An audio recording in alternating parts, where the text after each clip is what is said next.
We start to get into a place in our relationship where I can say to Chad, I'm dysregulated, or maybe the wording is, I'm feeling chaotic, or it feels out of control and I need you. And I can trust, and he can trust, that he's going to join me and help me kind of regulate and get me back into a pace that's not only tolerable for both of us, but not so chaotic for me.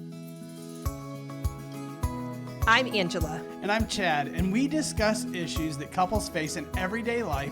Then we set you up to have a conversation with your partner that's designed to bring you closer together. This is the Connecting Couples podcast with the real Emhoffs. Real conversations for a real connection.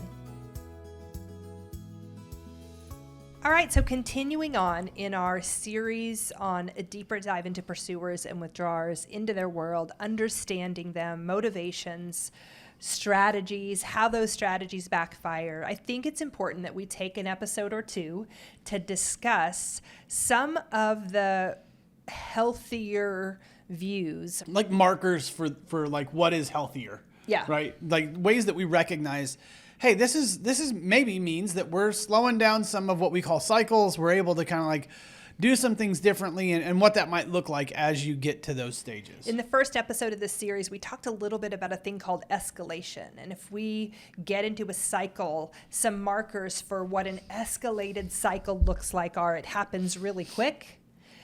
Chad will say within a tenth of a second, I think. Yeah, it's super fast. But that's how fast we can cue each other. It's like how quickly we can get a message that goes, uh-oh, we're in trouble. And then the interaction plays out. Yeah. An escalated cycle quickly goes into those strategies. And so you'll find yourself as a pursuer doing some of those pursuer strategies, ramping up, increasing volume, possibly leaning towards criticism or control or some of those correction, things. Whatever you want to call it. Yeah. And the withdrawer in an escalated cycle will really lean towards wanting to pull back, wanting to disengage, avoid. Yeah. So that is escalated cycles. And so the word escalated doesn't necessarily mean that energy a pursuer has. Escalated on a withdrawer's side is just really in their strategy. Suppressed energy. Yeah. Yeah. So now we want to talk for just a little bit, and we'll do this episode on pursuers and the next episode on withdrawers, about what a de-escalated pursuer looks like in that interaction with their partner, in connection and in our secure attachment, what it starts to look at when we get that T out of that temp. Yep. It adjusts our ability to do something different with that trigger, and then we can play out how we possibly respond differently on both sides. Yeah. So let's dive in for the pursuers for just a little bit. Let's do it. When I think about pursuers, I think just awareness for a pursuer. Like there's this kind of like my body does something to me that I think is a big step. Just saying, hey, I noticed that I'm doing a thing. I think a lot of times people look back and say, oh, in that fight, I don't like the way I acted then. But present in the moment, here and now kind of awareness that like, oh, this is happening. If you don't notice that, if you're not able to catch that, I don't think you could call yourself de-escalated. I think a lot of times that pursuers have used this explanation when they start to have an awareness of this emotion playing out, which is that we get hijacked by it. Yeah. It happens so fast before I know it. I am increasing my volume. I am increasing my speed. My hand comes out and I am starting to like point and direct and quickly come up with what everyone needs to do to make the situation better. It doesn't mean you can stop it, by the way. No. Just you have an awareness that that's happening. So that's the difference between escalated. It just takes over and I'm in it, or have already on the other side of it and we've had the fight and I'm reviewing it, using that created for connection or hold me tight language. We're reviewing the rocky moment and recognizing the part we played in it. Yeah. And I think that's de-escalation for a pursuer isn't necessarily being able to stop the fight. No. And we are, again, not pitching that if you're in a healthy season of your relationship, you're not fighting. I mean, I think that two people with individual ideas and dreams, goals, thoughts, all the stuff, they're going to have plans. conflict. Yeah. They're going to miss each other. We have two lives that we're living simultaneously, and they're going to cross, miss a tune, all that stuff. So the goal, a healthy relationship, isn't a relationship that never fights. That's not the goal. We want to make sure we, emphasize that again. To have a fun relationship, to have heat, you have to have friction, right? So like if we're going to have a healthy relationship, we Yeah. should probably have friction at points. So a healthier perspective of a pursuer, healthier strategy is if I'm reviewing that we got in a fight, or one, what Chad is saying first, that I'm aware something's happening for me. And if I as a pursuer can pump the brakes just a little bit and go, hey, something's happening for me. I can feel it happening for me. So to be able to articulate to my partner that there's something going on. I don't even necessarily have to have all the words. I think, again, that's a good thing that a pursuer has, is a lot of words. And if a withdrawer knows what they're needed for in that, which if I say to Chad, it's chaotic in my brain, I got a lot of words, I can feel it, can you just help me sort this out? Then a withdrawer's like, all right. Maybe I feel like I could do something. Yeah. So that awareness that something is happening, letting your partner into that is huge. Or even just being aware of it yourself, right? Or being able to, again, review the tape and not be so others focused. So if I'm reviewing that we just got in a fight and my idea is still, my withdrawer got it wrong, this is where they missed, they should have done this, withdrawer, and I'm so focused on my withdrawer's behaviors and still kind of holding the position that I'm right and everything I do is right and my activity is just a place of rightness, which sadly, that is what pursuers often think in health and in distress. And so that idea of going, wait a minute, what possibly was the part I played in this interaction? Yeah. What possibly was a signal I was sending that got misinterpreted? And can I see where the interaction kind of got offline and what can I do? We ask all the time, whose responsibility is it to try to repair a disconnection? Whoever can is the answer. So now a de-escalated pursuer can come back and go, oh, here's how I can repair this. And come to my partner and say, hey, I recognize that didn't go the way I hoped. This is actually what I hoped for. And so here's another marker for a little bit of a de-escalated relationship on the pursuer side is to say, I just needed you today. I really just want your help. I really just want you to be close to me, involved in this process. And the message that I sent you was a message that sent you away. And it didn't really relay that I want you. And so being able to actually share with your partner what you need versus going into strategy is such a benefit. How's that landing for you, the withdrawer, if you are receiving any of those, strategies versus some of the more escalated ones? Well, I think as a withdrawer, it lands like, I think I might be able to, and I'm trying to think back, we've been doing this for a long time, but I'm like, how do I first receive that? And I'm like, man, it sounds like a bit of a cop out here, but I'm like, I remember you used to say something like, I don't want to have to go to drama. I don't want to have to use drama. I don't want to have to trump drama. Yeah. And I'm like, I think that was your attempt to say, I feel something going on with me. Yep. And I don't want to go to that place. So I need your help. And I'm like, for me, that allowed me to kind of stay a little more present and a little more engaged. I want to almost say that's the half step, though, because there was still something happening in my body that felt the drama coming on, that felt the energy coming on, and I couldn't slow it down. And I was trying to say to you, this is urgent, and I don't want to have to get your attention by being dramatic. I just need you to pay attention to what's going on for me. I didn't quite say it like that. Now, as we're, further into our de-escalation and have an even more secure bond now, I can articulate some of that. But to be able to say, Chad, don't make me have to trump drama to get you engaged. Yeah. That is how I would say it, which is a little bit of a threat, and that's still escalated. But it slows down a little bit from me just going right into. It is a half step, but I think that's de-escalation. I don't think de-escalation. I want to say this. It doesn't mean that you have it fixed. It just means that you're not doing it the other way or as much, maybe. I'm not saying you won't get in a fight, but I'm like, it really just means that, okay, we have enough of the wheels are on the bus enough that we can kind of start to move again and feel like, okay, we're not fighting. So we can start to have like care back in the relationship. We're not letting a cycle or just our gut instincts dictate to us what our relationship looks like. We're not letting this thing be taken over. So I think what you were doing was actually a marker for de-escalation, because it says, hey, yeah, not only am I not just letting this run me, but I'm actually saying I feel this energy inside me that's going to take us to a place where I will trump drama. And even though it sounds threatening, and it was a threat in some ways, as a withdrawer, I didn't mind that as much. I'm like, okay, fine, it's a threat, but you were gonna anyway. Yeah. You're not. And So, it does say, yeah. hey, withdrawer, we both don't want this to get worse for me. And I'm telling you that if Yeah. you don't come in right now with whatever the thing is I'm asking for, it's going to get worse. Yep. That's a good cue for a withdrawer to go, okay, yeah, I don't want it to get worse. What do you need from me? You know, I do, as we're talking about this, I think it's a stretch to think that we could articulate that initially. yeah. Like, and I'm that's why we want to talk about, this is like a continuum. Oh, sorry. Escalated versus de-escalated. Yep.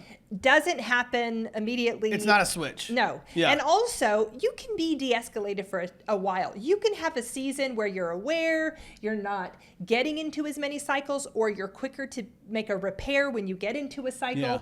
And then all of a sudden, both of you start getting into deeper emotion and getting into newer place and feeling more secure in your bond. And that's new. And that's deeper, and that's vulnerable. And our bodies can go, uh-oh, this is something new and vulnerable, and I don't know if I have it figured out yet, and I don't know if I can, if I want to let my partner into this space or not, or if, so then all of a sudden our bodies can get back into those kind of hyperactive strategies, and it can look like we're cycling up again.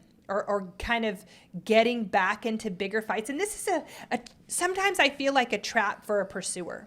Because once we start to get a little de-escalated and we start to go, oh, wait a minute, my withdrawer is on my team. I can trust my withdrawer. We do a little bit of our dear friend George Fowler, who is a therapist in New York and an EFT trainer, has been a great mentor to us. But he talks about co-co, which we call co-regulating and then co-creating meaning. We start to get into a place in our relationship where I can say to Chad, I'm dysregulated, or maybe the wording is, I'm feeling chaotic, or it feels out of control, and I need you. And I can trust, and he can trust, that he's going to join me and help me kind of regulate and get back into, we talked in the last episode, that pace car, and get me back into a pace that's not only tolerable for both of us, but not so chaotic for me. Yeah. And if we get into that place and then are there for a while and it feels really good and we feel connected and things are going well, and then we get into a big fight, or then there's a disconnect or a breach of trust or something happens, a pursuer's internal message is, why did you ever trust it? Why did you let him in? Why did you? And we almost beat ourselves up, and immediately, there go the walls again. There goes the protection again. And we can have to relearn the things we learned to get to that more vulnerable place. And so de-escalation isn't once you're there, it's always, and all the De-escalation. I mean, when we talk about, there's two things I was thinking, maybe three or four actually now, but thinking about Coco. That's something that George teaches to therapists, but it's something that we can use in our relationships also. I mean, that's really how it's designed. It's like I can co-regulate with Angela and help her go, oh, okay, this isn't a bad, he's with me. That is the distress, right? Like I'm not valued, I'm not important, I'm not seen. So if I can stay with her in that bit of escalation, right? Like, don't make me trump drama. If I can stay in that space, I do co-regulate with her. I regulate some of her emotion, kind of like her affect can be co-regulated by me. And then we can start to understand each other. That's why that meaning piece comes second, because we can start to go, oh, wait, so you're feeling a lot. What do we need to get? Okay, Where did this come from? What's happening? And Angela, you made it and I like this, but you have a take that says, oh, inside the relationship, you get vulnerable and I do something or don't do something, don't respond. And that causes you to feel the mistrust around your vulnerability. And I'm like, all of this is relational. All of this is real. And that would be directly, I think that's true. I think also, you know what? Somebody loses a job, the parents come to stay with you. There's maybe thousands of things that could cause distress, even if you've been at a de-escalated place. Because really, we haven't restructured what we do. We haven't really given a lot of new options necessarily. Yeah, for sure. It's just this the distress came and I went back to my old habit. Old strategy. Yeah, my muscle memory, whatever you want to think of it as. And so I think for especially pursuers, This idea that if I'm thinking about what does de-escalation look like, it does not mean that we're finished. I've heard lots of pursuers say, we still have to deal with these big issues, whatever they are. And so I'm like, it doesn't mean we're done. It just means that we're not doing it the old way. I want to even go more specific and say it doesn't mean we have smaller emotions. It doesn't mean we feel less. It doesn't mean we don't sometimes still feel like things are out of control or chaotic. I mean, that's a misinterpretation, and we want to make sure we're saying a de-escalated pursuer still has a lot of energy, still has a lot of emotion, still feels big, still strategizes, still sees opportunities that things could be better and more efficient. All of that exists. There's just a different awareness around maybe even how I'm approaching my partner and how I am getting my partner to stay connected to me, which is what I long for. It's the bond piece, I think, that starts to shift. And he's explaining Coco again, right? He is just reiterating that is something we talk to therapists about so that they can work with couples. And part of even our desire for this podcast is for it to be a therapy companion for couples who are trying to learn how to have a more secure connection, understand a little bit of psychoeducationally what some of the things are that could help, So this idea of Coco, this co-regulation, an escalated cycle where I'm chaotic and Chad's strategy is I better get out of here and withdraw, and he steps back, leaves me abandoned, and I get more escalated. That is not helpful for either. A de-escalated cycle is where I can possibly have some awareness that I'm getting hijacked. Say something to Chad like, hey, I don't want to have to trump drama, but my body is telling me to make him know that this is urgent. And he goes, oh, she's trying to tell me something urgent. I'm going to stay engaged. And he doesn't abandon me. He comes closer to me. And I go, okay. This already feels better. And now we're at a different level of engagement. That's what we're talking about with this idea of de-escalation. Slight little moves that you make in your relationship that help you stay connected in those times of distress versus creating disconnection. So on the pursuer side, awareness, rewording, less potentially direction of Chad's behavior, of my withdrawer's behavior, and more insight on what's happening inside my body. And I remember early stages, I was even saying something like, my body is telling me to tell you what to do, but I don't think that's the best move. Like, that's what I said. Like, I don't know the answer, but can you help me? And even him being able to say, and we'll get into the withdrawers in the next episode, but like, I don't necessarily know what to do, but I'm here with you. That's a withdrawer. We'll talk about that in the next episode. But just that slight shift of pumping the brakes one time changes the interaction. Slightly giving an awareness to my process changes the interaction. It's good. It's good. I think, man, it's so hard to alter that. I mean, and it does need, for us to really solidify any of this, even to get to de-escalation, once you're there, it means that you have the opportunity to do something new.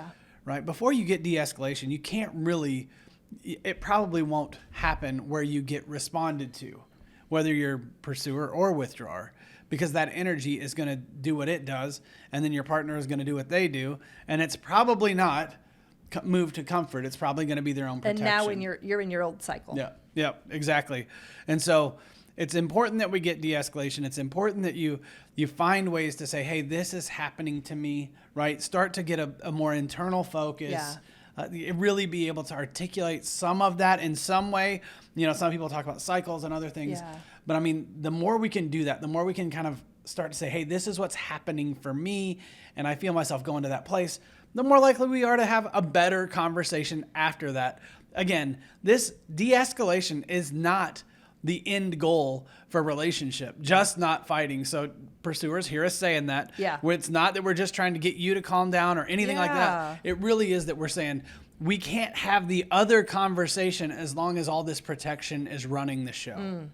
I love that you're even saying that, because what we're trying to do is really expose the deeper longing, which is that I long as a pursuer. I long for connection. I don't want you to go away. I want you to be close. I want you here with me. I want a partner in life. And recognizing as a pursuer that some of my strategies are counterproductive to that longing is really the awareness that we're trying to shoot for. Yeah. And so let's talk for just a second before we get into our connect point about the process of time in what de-escalation can look like. So early on, a couple gets into their cycle, they're fighting a lot, they go, man, we're just missing each other and we don't want to. That's when you get into therapy, go to a workshop, start listening to the podcast, or, trying to do, usually the pursuer first, or the pursuer signs you up, read a book. Here we go. You start to have some awareness. So then you start to go, okay, how do I now apply the awareness? And this is in the moment. It's really hard to. We've talked about that before. Ninja move to be able to stop a cycle that's at play. So the first real test that a couple is a little bit less escalated is that they can come back and do a repair and say, hey, that didn't go the way I hoped. Here's what I really hoped. Can you forgive my part of it?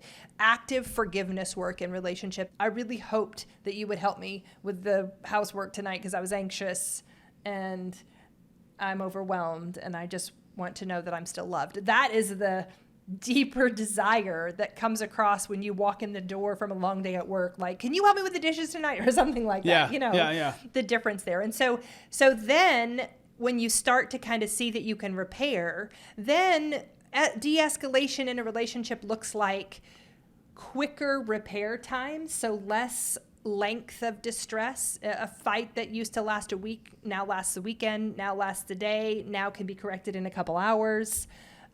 More awareness, deeper conversations in moments of security. So when we're not fighting, we trust each other more. We can look more towards the positive intent and believe the good things about our partner. We don't necessarily immediately go to attacking their character. And so just some signs of de-escalation on a pursuer side. And so we want to now just take us into the connect point. The Connect Point is designed to help you have a different conversation about how you experience your relationship. Small adjustments lead to big change over time. Take some time to practice with us now. So in this Connect Point, we want you to take a few minutes and sit down together, and I want you to just really kind of conceptualize. Imagine yourself saying, hey, I don't want to interrupt drama, or hey, this is a thing that I want to share with you, versus the reactive protection that we normally fall into. And I want you, withdrawers, as your pursuing partner is sharing some of that, I want you to imagine what you might do. Could you engage with that? Could you hear that? Could you start to see like, oh, this is my pursuing partner telling me or giving me some clues on how to get it right for them? Right. I want to validate just for a second the mistrust that's going to show up on both sides in this conversation. The mistrust the pursuer has, which is that this isn't going to work. I articulate this all the time. I've told him before what I, or whatever, there could be doubt that it's going to work. And then the mistrust on the withdrawer side. And by the way, both sides have great reasons for mistrusting. Yeah. But that withdrawer side that goes, oh, I don't know if that's going to land well. I don't know if I did that move and stayed engaged, it would be helpful. What we're asking pursuers and withdrawers to do is start to abandon the strategies that have worked for them or that they've used, let's say that way, for their whole lives. And now we're saying, try this new strategy. Good luck with that. So just know that your body might not trust this, and that's okay. You can say, hey, this feels like a risky connect point. But I'm going to try it. Here is a strategy I might try. That's a slicing it thinner or a half step. Yeah. If I did that, if I said, I don't want to trump drama, how would it land on you? And then withdrawers, see if that's something that you can take in. Maybe even say, I don't know. I don't know if it would land. Maybe. I mean, be honest, but we're really trying to work toward now you guys are having a different conversation around what potentially is a hijacked interaction. And even that is more de-escalated than usual. Well, and again, if you're in a hijacked situation, you're probably not going to be able to do this and maybe shouldn't. But if you're in a space where you can practice this, you're kind of both saying, hey, I know that I do this thing. I'm aware of some of this right now. then I would love for you to just practice talking about it. We're not trying to stop your fights with a podcast, right? Like, we're not trying to make this an intervention. We're trying to make this just practice for the times when things do start to show up. This is an early on in a fight move. It's not a late stage fight move, if that makes sense. Yeah. But we want to try to go, hey, this thing happens to me. And when it does, I'm going to try sharing some of this with you. Is that something you could hear? What would it be like for you to actually, as a withdrawer, take that perspective and understand the stretch that the pursuer is trying to make to keep things in a good space? And now it's time for you to go connect with your partner. Thanks so much for listening to us. If you've enjoyed this podcast, one of the best things you can do for us is to share it with another couple that you think could benefit from it. You can rate us and give us a review on your listening platform, and you can follow us on our Facebook page, The Real Imhoffs. If you want to support our nonprofit that makes resources available for couples, you can check out the Ways to Give tab on our website, therealimhoffs.com. We love to hear from our listeners, so feel free to message or email us with ideas you might like us to talk about, or the ways that our Connect Point conversations are impacting your relationship. Thanks again.